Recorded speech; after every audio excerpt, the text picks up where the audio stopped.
है सब शिष्यता ही, रास्ता सब जाके वही मिलता है।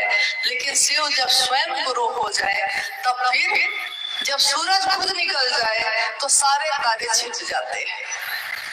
नहीं, सूरज की रोशनी के बाद तारे नहीं दिखते, सूरज की रोशनी ही दिखती है। किसी व्यक्ति के चित्त में, किसी व्यक्ति इंसान के शरीर में जो आया है उसके मन में अगर शिव बस जाए, उसके चित्त में एक ऐसा ज्ञान का सूरज दीप्यमान होता है जो जग को रोशनी से भर देता है। मन उजियारा जब जब छाए, जग उजियारा होए। मन में किसी के उजियारा आ गया है तो उसके मन के उजियारे से ये जग उजियारा हुआ है और साहब हैदरानंद जी के मन का अंधेरा दूर हुआ। शिव उन्हीं के मन में प्रवेश कर गए तो उनके मन से जुड़ के हमारे मन का अंधेरा भी दूर हुआ।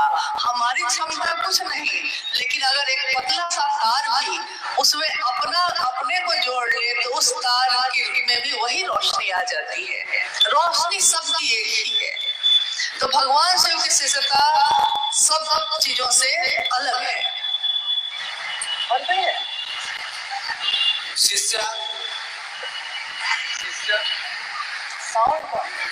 शिष्या अनुभूति कहती है जो साहब श्री के द्वारा लिखित है। शिव शिष्य होने के लिए केवल अस्थाई शिष्य भाव अनिवार्य है। ये अस्थाई शिष्य भाव कैसे होगा? अच्छा, आप लोग जो है थोड़ी सी देर के लिए हलचल बंद कर दीजिए। घर हमको भी जाना है, आपको भी जाना है। घर अपनी ही जगह रहेगा, कहीं दूसरी जगह नहीं चला जाएगा। आपके इंतजार में वही रहेगा। जिज्ञासा ये है कि शिव की शिष्यता में एक ही चीज आने वाले है, अस्थाई शिष्य भाव। अस्थाई शिष्य भाव यानी कि जिसमें निरंतर ठहराव हो, ठहर गया हो वो, और उसमें निरंतरता है। ये नहीं कि आज से वो बहुत अच्छे लग रहे हैं, कुछ दिन के बाद अच्छे नहीं लग रहे हैं, फिर कुछ दिन छोड़ दिए। घर में कोई घटना हो गई है, दुख हो गया है तो छोड़ दिए, बोले कि महादेव महादेव बहुत कर लिए, अब कुछ दिन बात करेंगे।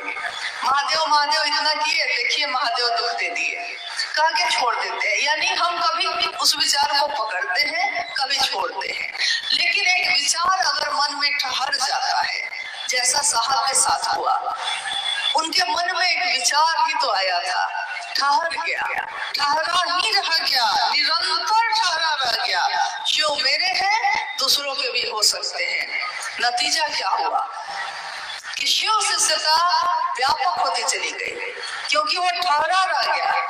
अगर वो बदलते रह जाते तो कभी भी इतने बड़े स्तर पे, इतने विस्तार में शिव की शिष्यता नहीं जा सकती थी। लेकिन शिष्य भाव अस्थाई होना बहुत कठिन है। अस्थाई हो जाएगा तो आप रोटी बनाते रहिएगा, तावा चढ़ाए हुए है ना, रोटी चढ़ाए हैं उसमें, पता चलेगा महादेव में मन ऐसा खोया हुआ है कि रोटी की जगह पे हाथी को रख दीजिएगा, हाथ जल जाएगा, तो देखिएगा क्या हुआ। तो देखते हैं कि अरे रोटी की जगह पे हाथी को रख दिए हैं। यानी अपने शरीर की सुध-बुध भी खो जाती है जब अस्थाई शिष्य भाव आ जाता है। इसलिए है जरूरी कि थोड़ा सा कमी बनी रहे ताकि महादेव तुम बने रहो, क्योंकि तुम्हारे साथ मिल जाएंगे। अस्थाई तो हो सकता है, तुम चाहो तो क्या नहीं हो सकता। कीम न सिद्धते भूतले, हे महादेव क्या ऐसा है इस भूतल पे जो तुम चाहोगे तो नहीं सिद्ध होगा। सब कुछ हो सकता है, अस्थाई शिष्य भाव भी हो सकता है, शिव हो सकते हैं, शिव हो जाते हैं हम लोग। लेकिन शिव भोग और मोक्ष दोनों देते हैं।